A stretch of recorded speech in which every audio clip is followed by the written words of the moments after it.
म बालेन्द्र शाह नेपालको सार्वभौम सत्ता र राजकीय सत्ता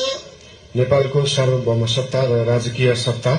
नेपाली जनतामा निहित रहेको नेपाली जनतामा निहित रहेको नेपालको संविधानप्रति पूर्ण वफादार रही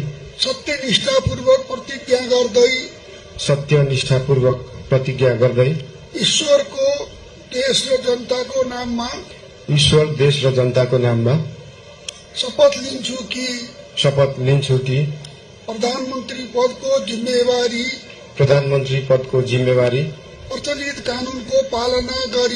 प्रचलित कानूनको पालना गरी मुलुक र जनताको भलो चिताई कसैको डर नमानी पक्षपात नगरी पूर्वाग्रह वा खराब भावना नलिई ईमानदारीका साथ गर्नेछु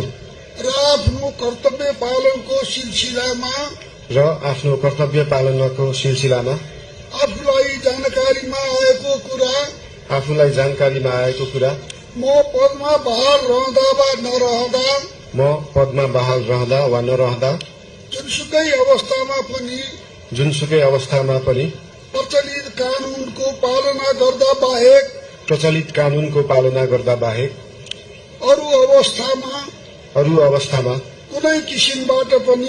कुनै किसिमबाट पनि प्रकट वा संकेत गर्ने छैन।